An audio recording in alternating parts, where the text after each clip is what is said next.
रोख नक्की कोणावर आहे? तुम्हाला माहिती आहे या भागामध्ये नक्की कोण आतापर्यंत सत्तेवर होतं, कोण नगरसेवक म्हणून त्यांनी इथं पद भूषवले, हेच सर्व जबाबदार या ठिकाणी आहे. हे चारही उमेदवार निवडून आल्या पहिल्यांदा या भागाचा पाणी प्रश्न मिटवण्यासाठी त्या ठिकाणी काम करतील. 41 प्रभागामध्ये काही ग्रामीण भाग येतोय तर काही शहरी भाग येतोय. कसा समन्वय साधताय? 41चा विकास करायचा असेल तर इथं निश्चित लोक परिवर्तन घडवतील, बदल घडवतील आणि नवीन लोकांच्या हातामध्ये हा प्रभाग देतील. या सर्व समस्यांवर काम करण्याचं हे चारही उमेदवार करतील असं मी या ठिकाणी आपल्याला आश्वासित करतो. स्टार महाराष्ट्र न्यूजमध्ये आपणा सर्वांचं स्वागत आहे. आपण रहेजा परिसरामध्ये आहोत, मोहम्मदवाडी परिसरामध्ये. या ठिकाणी सचिन गुले साहेब आहेत. साहेब, तुम्ही दिवसभर आज फिरताय, रात्रंदिवस तुमचं कष्ट घेण्याचं काम चाललं आहे. अजितदादांनी तुम्हाला ग्रीन सिग्नल दिला आहे. या वॉर्डमध्ये तुम्हाला सगळे उमेदवार निवडून आणण्याची जबाबदारी तुमच्यावर दिली. काय सांगाल, कसं वातावरण आहे? अतिशय चांगलं वातावरण आहे. प्रभाग क्रमांक 41मध्ये सगळी निवडणूक ही जनतेने हातात घेतलेली आणि राष्ट्रवादी काँग्रेस पक्षाचं वारं या ठिकाणी आहे. या प्रभागामध्ये खबर पक्की आहे, घड्याळ नक्की आहे. चारही घड्याळ या ठिकाणी निवडून येणार आहेत आणि भरघोस मताने राष्ट्रवादी काँग्रेस पक्षाचं पॅनल या ठिकाणी विजयी होईल. कमीत कमी 5-6 हजारच्या फरकाने हे पॅनल या ठिकाणी विजयी होणार आहे. आम्ही प्रचारामध्ये आज अंतुलेनगर, पिसोळी आणि मोहम्मदवाडीच्या भागामध्ये फिरलो. नागरिकांचा अतिशय उत्स्फूर्त असा प्रतिसाद या पॅनलला मिळतो आहे. मग त्या पॅनलमधले अश्विनीताई सूर्यवंशी असतील, निवृत्तीअण्णा बांदल असतील, माझ्या पत्नी श्वेता गुले असतील, फारुख नाना इनामदार असतील, या चौघांनाही पोषक वातावरण या प्रभागामध्ये दिसते. नागरिकांचा प्रचंड पाठिंबा या राष्ट्रवादी काँग्रेस पक्षाच्या पाठीमागं नागरिकांनी उभा केलेलं चित्र आपल्याला या प्रभागामध्ये पाहायला मिळेल. या ठिकाणी आपण पाहिलं तर टँकरची अजूनही समस्या लोकांना जाणवते. सोसायट्यांमध्ये अनेक टँकर दिले जात आहेत, लोक मागणी करत आहेत.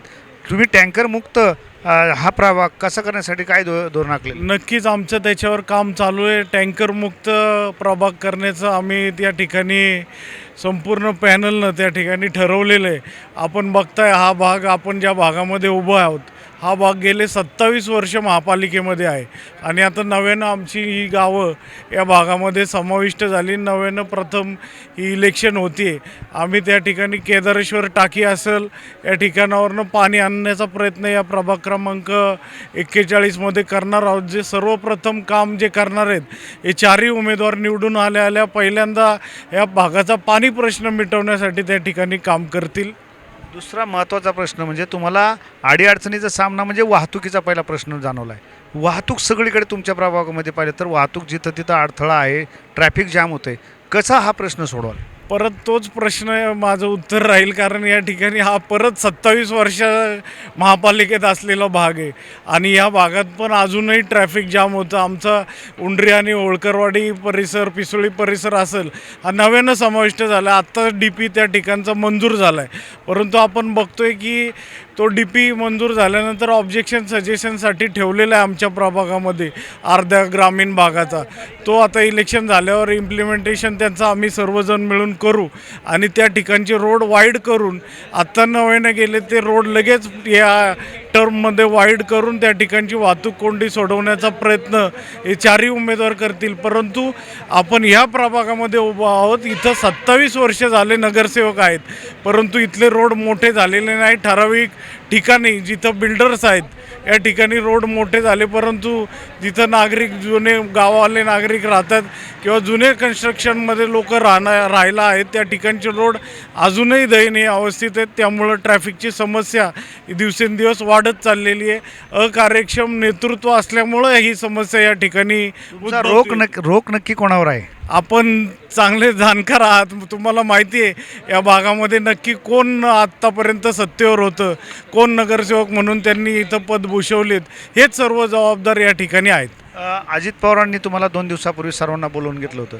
काय जबाबदारी तुमच्यावर टाकली, काय आश्वासनं दिलीत तुम्हाला? दादांनी सांगितलं आहे की आपण हा प्रभाग 4ही उमेदवार निवडून आणा, आपण या प्रभागामध्ये नंदनवन करू. पाणी प्रश्नामध्ये पण दादांनी स्वतःहून लक्ष दिले की या प्रभागाचा पाणी प्रश्न एवढे दिवस जो प्रलंबित आहे. मी पालकमंत्री आहे, दादांनी सांगितलं मी पालकमंत्री या जिल्ह्याचा आहे, पुण्याचा आहे, त्यामुळं पहिला प्रश्न आपण 4ही उमेदवार या ठिकाणी राष्ट्रवादी काँग्रेस पक्षाचे निवडून आणले तर या ठिकाणी पाण्याचा प्रश्न सोडवण्यासाठी मी स्वतः लक्ष देईल असं दादांनी त्या ठिकाणी आश्वासन दिलेलं आहे. तुमचा 41 प्रभागामध्ये काही ग्रामीण भाग येतोय तर काही शहरी भाग येतोय, कसा समन्वय साधताय तुम्ही? ग्रामीण भागातली जनता पण तशी हुशार आहे. बरे 4 वर्ष आणि उंडरीचा भाग पण 9 वर्ष कॉर्पोरेशनमध्ये आहे, परंतु त्या ठिकाणी कुठलंही काम प्रशासनाने केलेलं नाही. 9 वर्ष विदाऊट लोकप्रतिनिधी त्या ठिकाणी काम प्रशासनाने केलं आहे, परंतु कुठलाही विकास या 9 वर्षामध्ये आमच्या उंडरी आणि त्या परिसरामध्ये केलेला नाही.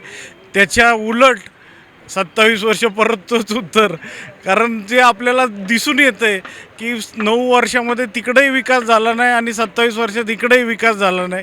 आपल्याला बदल घडवायला लागेल. आपला जर या भागाचा 41चा विकास करायचा असेल तर इथं निश्चित लोक परिवर्तन घडवतील, बदल घडवतील आणि नवीन लोकांच्या हातामध्ये हा प्रभाग देतील, जेणेकरून इथल्या ट्रॅफिकची समस्या असो, तुमची पाण्याची समस्या असो, लाईटची समस्या असो, या सर्व समस्यांवर काम करण्याचं हे 4ही उमेदवार करतील असं मी या ठिकाणी आपल्याला आश्वासित करतो. तर आपण या ठिकाणी पाहिलं की सचिन गुले यांनी परखडपणे या ठिकाणी प्रतिक्रिया दिलेली आहे.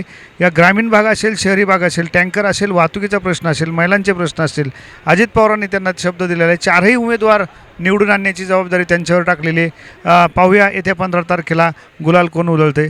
पाहत राहा स्टार महाराष्ट्र न्यूज. धन्यवाद. नवनवीन घडामोडी पाहण्यासाठी स्टार महाराष्ट्र न्यूजला सबस्क्राईब करा आणि ताज्या बातम्यांचे अपडेट मिळवण्यासाठी बेल आयकॉनला प्रेस करा आणि परिपूर्ण बातमीबरोबर रहा, इतरांपेक्षा एक पाऊल पुढे.